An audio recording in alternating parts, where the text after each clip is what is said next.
بسم الله جليل الشان عظيم البرهان شديد السلطان ما شاء الله كان. أعوذ بالله من الشيطان الرجيم. بسم الله الرحمن الرحيم. رب اشرح لي صدري ويسر لي أمري واحلل عقدة من لساني يفقهوا قولي. الحمد لله رب العالمين والصلاة والسلام على سيد الأنبياء والمرسلين. أما بعد فأعوذ بالله من الشيطان الرجيم. بسم الله الرحمن الرحيم.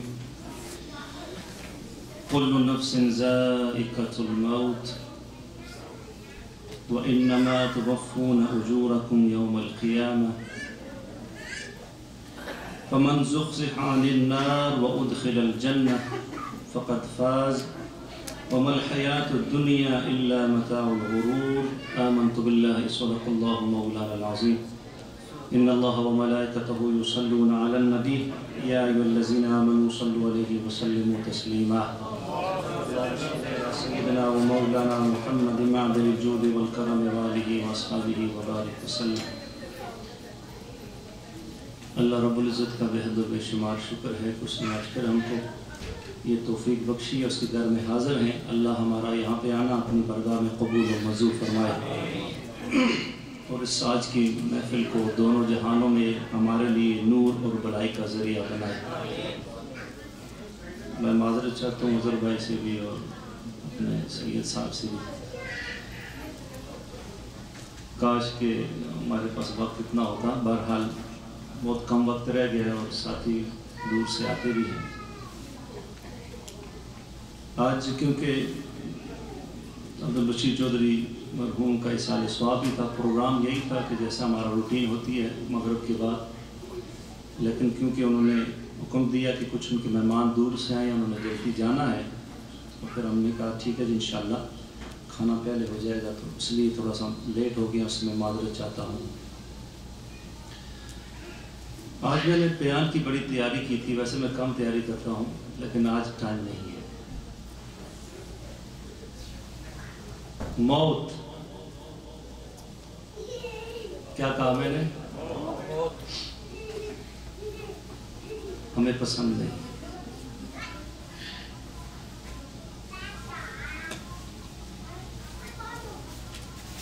موت کو ہم چاہتے نہیں، یہ حقیقت ہے اور ہر ایک کے ساتھ یہ المیہ ہے.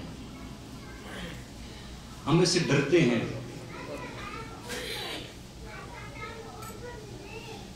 اور الحمدللہ ہم مسلمان ہیں.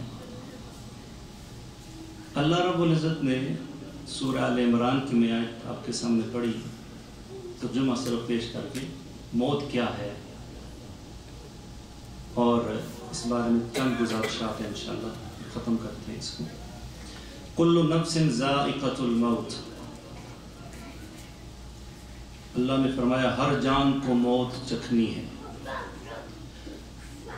جس کے اندر جان ہے اس نے اس کا ٹیسٹ کرنا ہے. یہ وہ دروازہ ہے جس دروازے سے ہر ایک نے داخل ہونا ہے.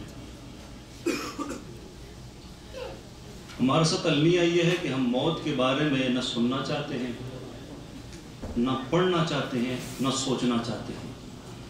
اس لیے ہم مرنا نہیں چاہتے. لیکن ہمیں قرآن مجید فرقان حمید میں جو ہمارا رب ہے، جس نے ہمیں بنایا، جس نے موت کو تخلیق کیا. موت ایک مخلوق ہے.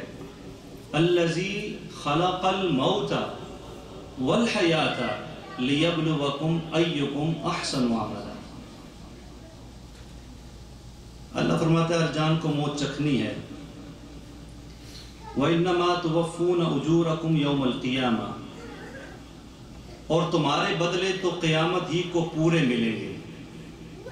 جو کچھ ہم کرتے ہیں نا، فَمَنْ يَعْمَلْ مِثْقَالَ ذَرَّةٍ خَيْرًا يَرَى وَمَنْ يَعْمَلْ مِثْقَالَ ذَرَّةٍ شَرًّا يَرَى. ہر چیز چھوٹی سی چھوٹی نیکی ہے انسان دیکھے گا، چھوٹی سی چھوٹی برائی ہے انسان دیکھے گا اس کو. پھر اللہ نے ایک کامیابی والی بات بتائی. ہم کہتے ہیں نا کہ ہم نے گول اچیو کر لیا، ہمارا ایک مقصد مراد مل گئی. اللہ نے کس کو مقصد کہا ہے وہ سنیے. فمن زحزح عن النار، جو آگ سے بچا کر جو بولی جو آگ سے بچا کر وَأُدْخِلَ الْجَنَّةَ جنت میں داخل کیا گیا فقط فاز وہ مراد کو پہنچا. یعنی جس کو آگ سے بچایا گیا اور جنت میں داخل کیا، اور یہ سارا اللہ کے کرم سے ہوگا. لیکن اللہ کہہ رہا ہے یہ مراد یعنی کہ فائنل ڈیسٹینیشن جو حقیقی مراد ہے وہ مراد کو پہنچا.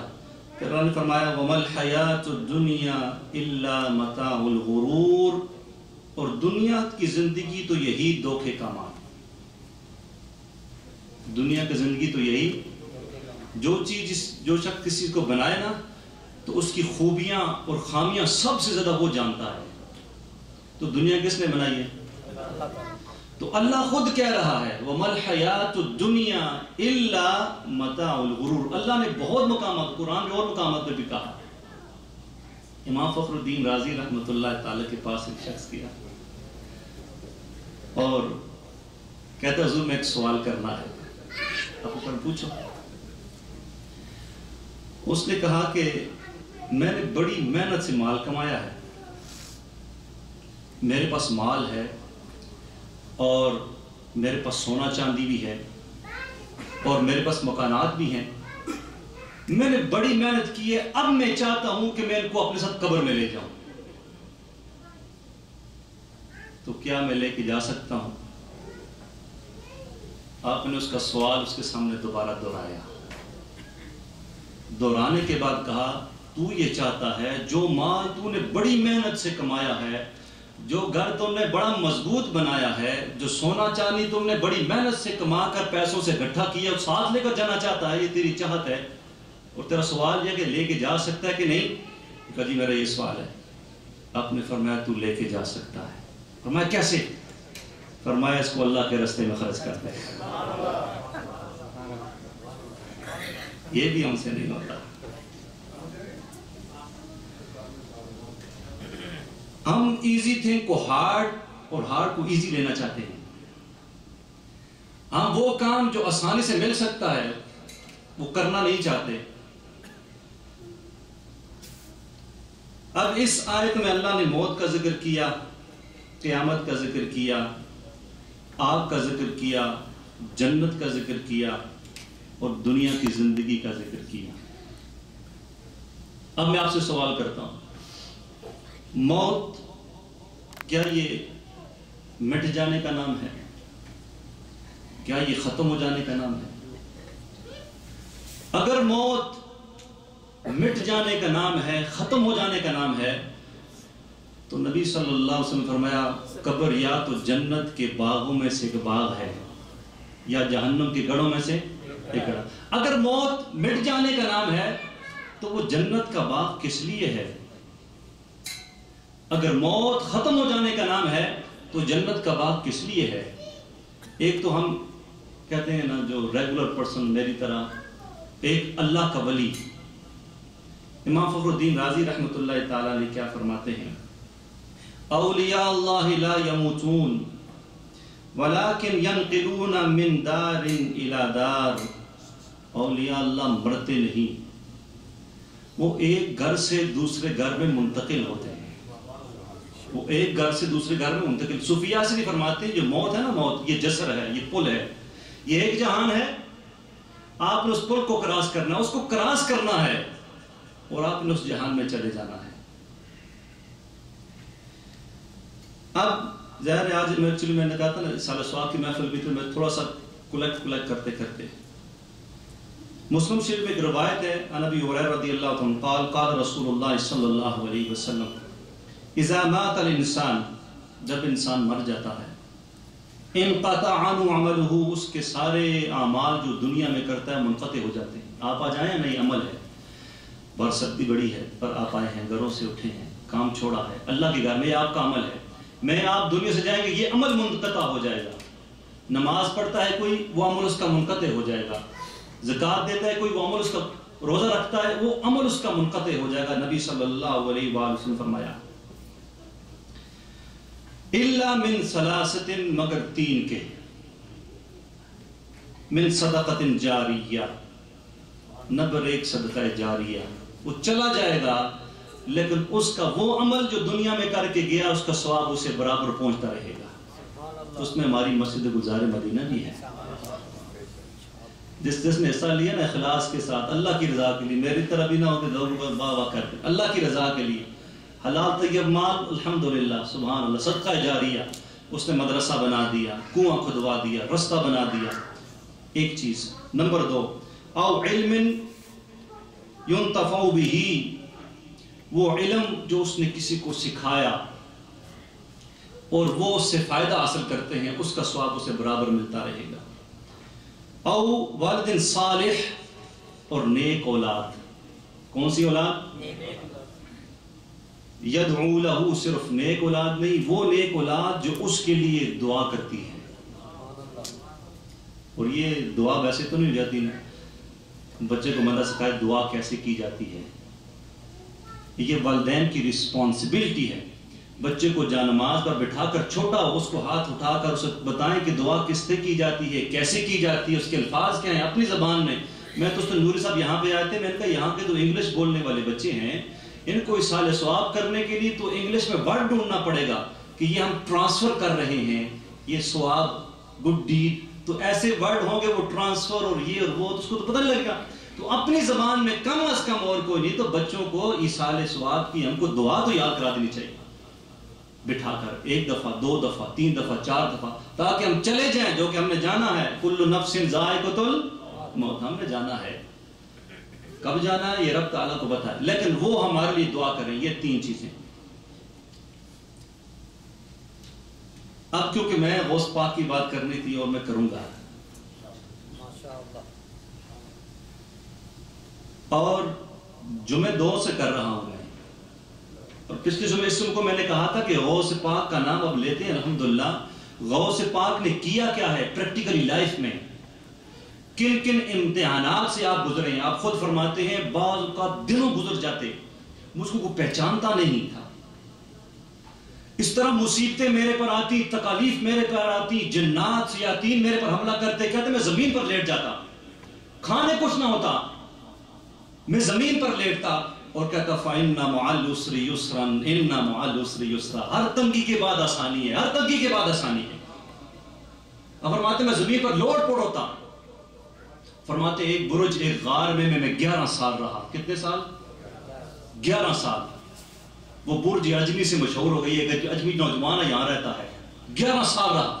فرمایا ایک دن میں نے رب سے ایک وعدہ کیا، اے رب جب تک تو مجھے نہیں کھلائے گا میں خود نہیں کھاؤں گا، جب تک تو نہیں کھلائے گا میں نہیں کھاؤں گا۔ آج نے کیا فرمایا؟ قسمیں دے دے کے کھلاتا ہے، پلاتا ہے تجھے پیارا اللہ، ہاں تیرا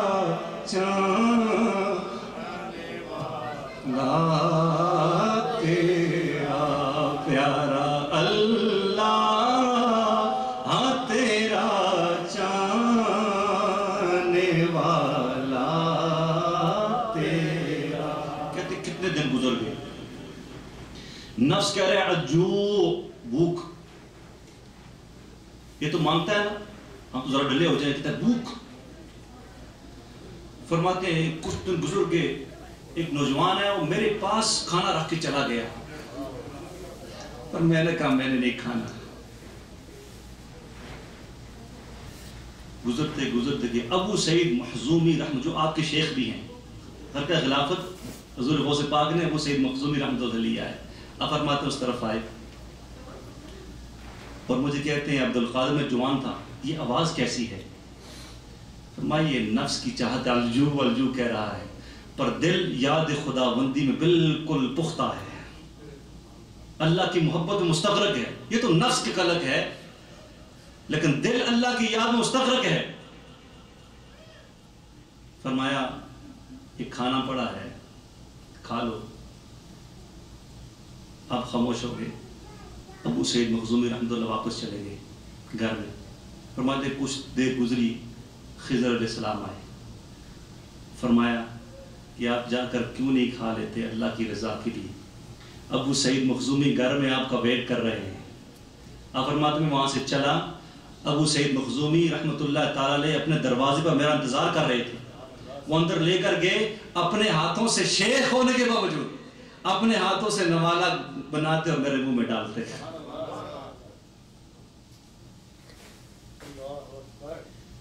آپ نے اپنے خادم کو بھیجا کہ جا کر کپڑا لے کر آؤ، اور اس کپڑے کی جو قیمت ہے فی گز 1 دینار سے نہ کم ہو نہ زیادہ ہو. خادم چلا گیا. وہ جو کپڑا بیچنے والے تھے تو ان سے جا کے ان کے خادم بزرگوں سے بات کر، خادم کہتا ہے جی اس طرح کپڑا چاہیے، نہ 1 گز دینار سے کم اس کی قیمت ہو نہ زیادہ. تو انہوں نے دیا تو کہا یہ کپڑا تم کس کے لیے لے کر جا رہے ہو؟ انہوں نے کہا شیخ عبد القادر جیلانی. تو وہ جو کپڑا بیچنے والے ہیں وہ کہتے ہیں میں نے دل میں سوچا کہ کپڑے میں تو عبد القادر جیلانی رحمۃ اللہ تعالیٰ نے خلیفہ کو بھی پیچھے چھوڑ دیا، اتنا مہنگا کپڑا. اب فرماتے یہ سوچنا تھا کہ غیب سے میرے پاؤں میں